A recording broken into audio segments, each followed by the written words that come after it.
कि सपने पश्यन्ति आकान्तं धन्यासि अचिरोषिता। किशोरी राधा से पूछती है, तुम भी बताओ ना कैसा सपना देखा, कैसा सपना देखा, आप भी बताओ ना। किशोरी राधा कहती है, आप तो बड़ी भाग्यवान हो गोपियों कि तुम्हें सपना तो दिखता है।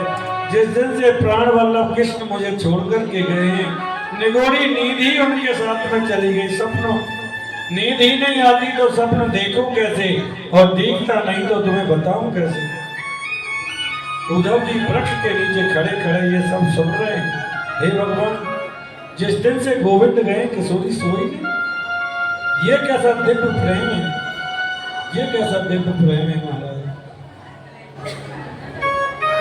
सभी गोपियां चर्चा कर रही हैं। उद्धव जी कहते हैं, जय श्री कृष्ण, आप जिन्हें ईश्वर कहती हैं उसका हाथ नहीं होता, उसका पैर नहीं होता, वो तो कण कण में वास करता है। अपने मन को ब्रह्म में लगाओ। गोपियां कहती हैं, उद्धव अरे तुम्हारे ब्रह्म के लिए मन लाए कहां से हम। कि उद्धव मन ना भय 10-20 एक हतो तो। उद्धव मन ना भय 10-20 एक हतो तो गयो श्याम संग देश।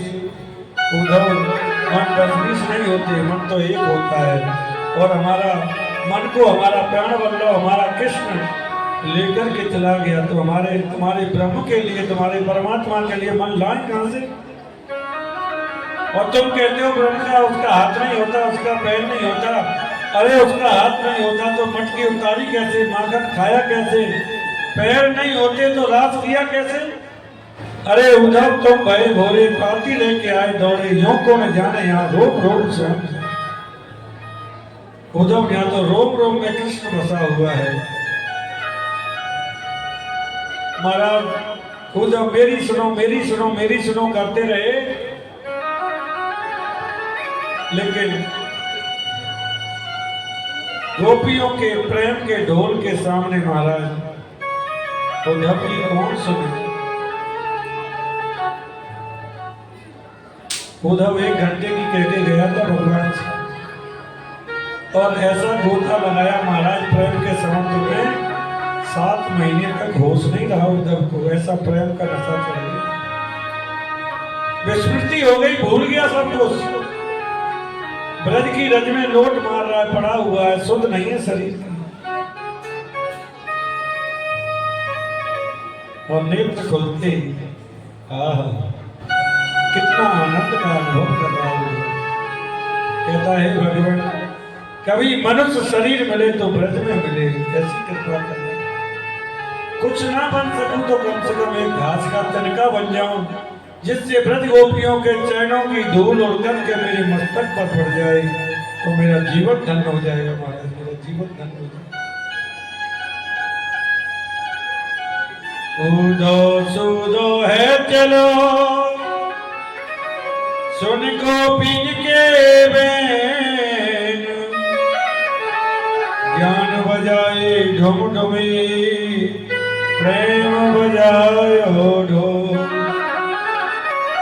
अरे ज्ञान की डुमडुमी को कौन सुने, प्रेम के ढोल के आगे डुमडुमी को कौन सुने महाराज। उद्धव कहता आप चिंता ना करें, मैं जाता हूं अभी और अभी कृष्ण को लेकर के आता हूं। वो रह कैसे लेते हैं आपके बगैर। महाराज उद्धव जी दौड़े दौड़े मथुरा पहुंचे, गोविंद के कक्ष में प्रवेश किया, और गोविंद भगवान से कहते हैं, भगवान मैंने तुम्हारे जैसा निष्ठुर कोई नहीं देखा दुनिया में। अरे वो ब्रज गोपियां, किशोरी राधा, महायशोदा, उनके नेत्रों से जलधारा, इतना प्रेम, इतना स्नेह, उनको छोड़कर के आप यहाँ पड़े हो। आप चलिए मेरे साथ में चलिए। भगवान कहते उद्धव जरा 2 मिनट के लिए नेत्र बंद तो करो। गोविंद ने उद्धव ने जैसे ही नेत्र बंद किए महाराज, तो भगवान ने कहा खोल करके देखो। महाराज जैसे ही खोल करके देखा, किशोरी राधा सखियां सब ठाकुर जी की बगल में बैठी है। उद्धव किशोरी राधा के बगैर मैं एक क्षण भी नहीं रह सकता। उद्धव मैंने तो तेरे ज्ञान पर भक्ति का पुट लगाना था, तो लगा दिया मैंने। बिना ज्ञान के, बिना भक्ति के ज्ञान अधूरा है, पंगु है, और बिना ज्ञान के भक्ति अंधी है। उद्धव राम रूपे भक्ते सीता रुक्मणी कृष्ण जन्मणी। भगवान नारायण की पत्नी जो है लक्ष्मी, वही भगवान नारायण जब राम बने तो वही लक्ष्मी सीता जी बनी, और भगवान राम वही कृष्ण अवतार में आए तो वही सीता रुक्मणी बनी। तो राधा कौन है? बोले राधा तो कृष्ण है महाराज, राधा तो कृष्ण है। एक ही ज्योति 2 रूप में परिणत हुई है, वो राधा और माधव के रूप में है। राधा कृष्ण एक ही तत्व है महाराज, एक ही ज्योति 2 रूपों में परिणत होगी। इसलिए राधा का प्रेम, गोपियों का प्रेम हमारे प्रेम जैसा नहीं था। निश्चल प्रेम था, निर्गुण ब्रह्म को जो अंगुली पे नचा दे महाराज, वो प्रेम हमारे आपके थर्ड जैसा नहीं था। उन गोपियों को आप साधारण गोपी ना समझें। क्या वे गोपियां केवल साधारण गोपी हैं? उद्धव को उनका सर्वांग महाराज दर्शन हुआ। उद्धव को गोपियों की शरणागति मिली, भक्ति का स्वरूप है। इसके बाद कन्हैया कुब्जा के घर गए, अक्रूर जी के मन में आनंद की अनुभूति कराई कि उद्धव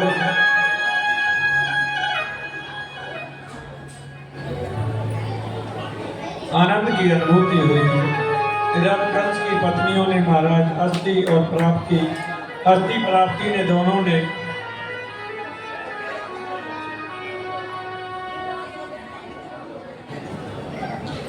जाकर के जरासंध को शिकायत कर दी। महाराज जरासंध ने 13 अक्षौणी सेना लेकर के मथुरा पर चढ़ाई कर दी। सुखदेव जी बहुत सुंदर वर्णन कर रहे हैं। 13 अक्षौणी सेना लेकर के जरासंध ने चढ़ाई कर दी। एक बार नहीं, 2 बार नहीं, भगवान ने 17 बार उसको हरा दिया। 18वीं बार जरासंध 18,000 ब्राह्मणों को पूजा पर बिठा करके गया कि यदि मैं इस बार युद्ध में हार गया तो महाराज तुम्हारे सिर को धड़ से अलग कर दूंगा। मेरे गोविंद नहीं चाहते किसी भी ब्राह्मण का वचन असत्य हो। कृष्ण बोले माखन चोर कहते ही हैं, चीट चोर कहते ही हैं, रण चोर और कह देंगे, क्या फर्क पड़ेगा।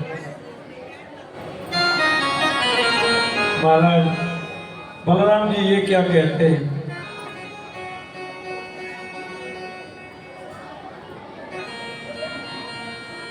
भगवान जब जरासंध ने महाराज मथुरा पर चढ़ाई कर दी 18वीं बार, तो मेरे गोविंद रण छोड़ करके भाग गए। रण छोड़ के भाग गए। महाराज विश्वकर्मा जी ने रात में ही स्वर्ण की द्वारका का निर्माण कर दिया।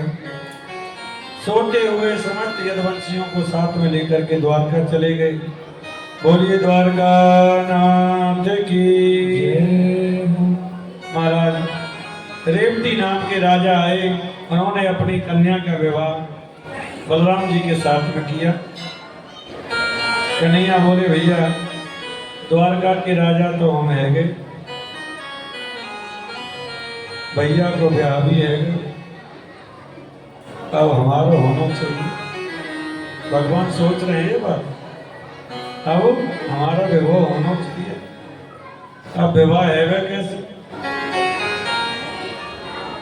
अरे कोई कन्या देगा तब विवाह होगा। देखने कोई आया नहीं, कन्या कोई देता नहीं, तो विवाह कैसे हो? किसी ने कहा महाराज हम तो ब्रह्मचारी हैं। हाँ जरूर, अच्छी बात है ब्रह्मचारी हो, लेकिन किसी चीज के अभाव में कहें कि हम ब्रह्मचारी हैं। हम रसगुल्ला नहीं खाते, अरे मिलता ही नहीं तो खाओगे कैसे? रसगुल्ले रखे हों, 56 प्रकार के व्यंजन रखे हों, कहें फिर कहेंगे हम नहीं खाते, हम नहीं खाएंगे, रसगुल्ला नहीं खाते। अरे बेटी किसी ने दी नहीं, ब्याह किसी ने किया नहीं, ब्रह्मचारी तो आप ही रहोगे। कन्या कोई देने को राजी हो, विवाह करने को तैयार हो, फिर आप कहें कि हम विवाह नहीं करेंगे, तब तो कहें हम ब्रह्मचारी। तो ऐसे ही भगवान सोच रहे भैया, भैया को ब्याह भी है गए, अब द्वारका के राजा भी हम हो गए, अब हमारा ब्याह होना चाहिए। अब ब्याह कैसे हो गए? अब ब्याह कैसे हो महाराज? तो इधर एक भीष्मक नाम की राजा हैं, कुंडलपुर में वास करते हैं। भीष्मक राजा के उनके 5 पुत्र हैं। बड़े पुत्र का नाम है रुक्मी। महाराज भीष्म पितामह के पुत्री नहीं थी। नदी में स्नान कर रहे थे तो कमल के फूल पर रुक्मणी जी मिली उनको कन्या के रूप में। लक्ष्मी कभी गर्भ में वास नहीं करती है, लक्ष्मी कभी गर्भ में वास नहीं करती है। भीष्मक राजा को कन्या मिली, उन्होंने बड़े लाड़ प्यार से पाला महाराज, बड़े लाड़ प्यार से पाला। रुक्मणी को आया लखाया ब्रजसी बनाया, लेकिन कभी कभी घर में क्या होता है, जब पुत्र बड़ा हो जाता है तो माता पिता की चलने नहीं देता, अपनी अपनी चलाता है। ऐसा ही हुआ, बड़े पुत्र ने शिशुपाल के साथ में सगाई कर दी। पहले स्वयंवर हुआ करता था और शिशुपाल ने कह दिया स्वयंवर तो नाटक में दिखा देंगे, लेकिन माला तो शिशुपाल के गले में ही डालना। रुक्मणी जी बड़े दुखित मन में है, अपनी भाभी से सारी बातें कही कि मैं मर जाऊंगी लेकिन शिशुपाल के साथ विवाह नहीं करूंगी। भाभी ने कहा चिंता क्यों करती है? अरे द्वारकानाथ बड़े कृपालु हैं, तुम एक पत्र लिख दो। तो रुक्मणी जी ने महाराज एक पत्र लिखा, पंडित जी को दे दिया। पंडित जी से कहा पंडित जी ये पत्र द्वारका पहुंचा दीजिए। महाराज रुक्मणी जी ने लिखा कि श्रुत्वा गुणान भुवन सुंदर सुरते निते कर्ण्यो कर्णकार रूपम दशाम रसमति अखिलाम तत्ते। गोपाल मैंने आपको देखा नहीं है, मैंने आपको देखा नहीं है, आपके गुणों को सुना है, आपके गुणों को सुनकर के ही मैंने पति रूप में आपको वर्णन कर लिया। और जो चीज सिंह को मिलनी चाहिए उसे कोई श्याल ले जाए, ये बड़े संकोच की बात है। हे गोविंद यदि आप नहीं आए नहीं तो प्राण त्याग कर दूंगी, लेकिन सिवा आपके किसी को चाह नहीं सकती। गोपाल सोचते हैं क्या करें। एकात्मा मुकंदम महिते कुलिष्टम विद्यावनीयते ततीनाम पुनः। ऐसी कौन सी नारी है जो आपके एक बार आपकी झांकी को देख ले और आपको चाहे नहीं? गोपाल आप आना, और हमारे कुल की परंपरा है बेटी विवाह से पहले कात्यायनी के पूजन के लिए जाती है। आप तो वहीं चले जाना, मैं तो आपको वहीं पति रूप में वर्णन कर लूंगी, मैं तो आपको वहीं पति रूप में वर्णन कर लूंगी, आप वहीं चले आओ। महाराज रुक्मणी जी कात्यायनी जी का पूजन करने के लिए जा रही है। 10,000 सैनिक लगे हुए सुरक्षा में। उसके भाई ने रुक्मी ने 10,000 सैनिक लगाए सुरक्षा में, कहीं चलिया रहे, कन्हैया कहीं आ जाए, कहीं ले जाए, पूरी व्यवस्था की हुई है। रुक्मणी बिटिया कात्यायनी के मंदिर में गई महाराज, और मेरे गोविंद मंदिर के पीछे से निकल कर के आए। एक ने देखा, गोविंद ने थोड़ी सी मुस्कुराहट की।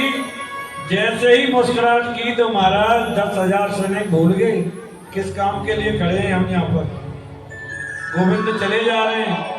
एक बोला चलता कितना बढ़िया है, एक बोला चाल क्या देखते हो, बगल में फेंट में जो पटका बना है उसे देखो, पीतांबर को देखो, बिजली को मात देने वाला है। अरे पटका क्या देखते हो महाराज, चरणों की पादका देखो, स्वर्ण की चरण पादकाएं, राजकुमार मालूम लगता है। भगवान चले जा रहे, सैनिक देख रहे, भूल गए सब सुध बुध। और गोविंद महाराज कात्यायनी के मंदिर में प्रवेश किए, और वहीं पर रुक्मणी जी ने गोविंद को जयमाला डाल दी। बोलिए बाल कृष्ण लाल की जय, रुक्मणी रमण भगवान की। और गोविंद ने महाराज रुक्मणी जी को गोदी में उठा लिया। आहा, सैनिक करें क्या बात है, जोड़ी कितनी सुंदर है, चलता कितना बढ़िया है। महाराज गोविंद गोदी में उठा कर के ला रहे हैं, ये सब देख रहे हैं, लेकिन ये कोई नहीं देख रहा है कर क्या रहे हैं। गोविंद लाए, रथ में बिठाया, और रथ में बिठा कर के महाराज ले गए, किसी को सुध नहीं। 2 मिनट के लिए आया था, कैसा दीवाना बना के चला गया, पता नहीं ऋषि कुमार था कि राजकुमार था, कहां से आया पता नहीं।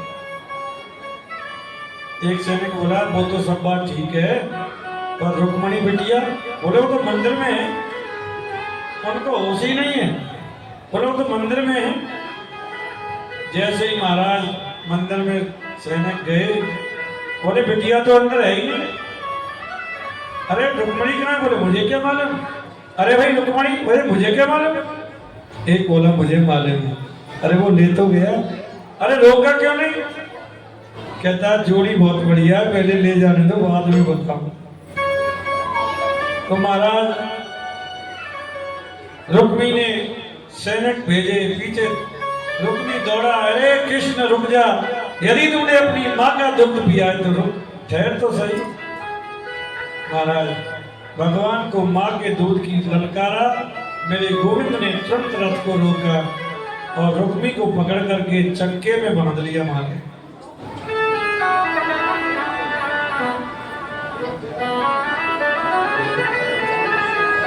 चक्के में बांध लिया महाराज, और ऊपर नीचे होता है।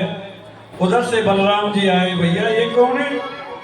रुक्मणी जी ने कहा ये मेरी भाभी की कृपा से आप मुझे प्राप्त हुए हो, भाभी की कृपा से प्राप्त हुई हो, भाभी का ये सौभाग्य है, ऐसे मारना नहीं। भगवान बोले मारेंगे थोड़ी, थोड़ा खंडित करते हैं। महाराज द्वारका में सूचना भेजी गई और वहां से बारात आई।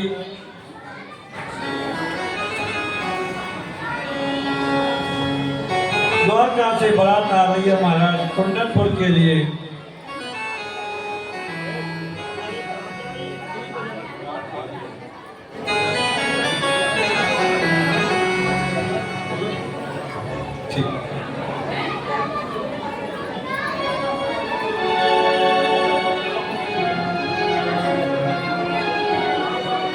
महाराज ऐसा सुंदर दृश्य,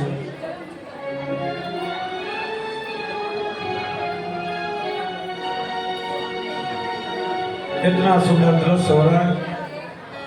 मेरे गिनियो ना पुराण लाडले श्री राधे, मेरे गिनियो ना पुराण लाडले श्री राधे, लाडले श्री राधे, लाडले श्री राधे।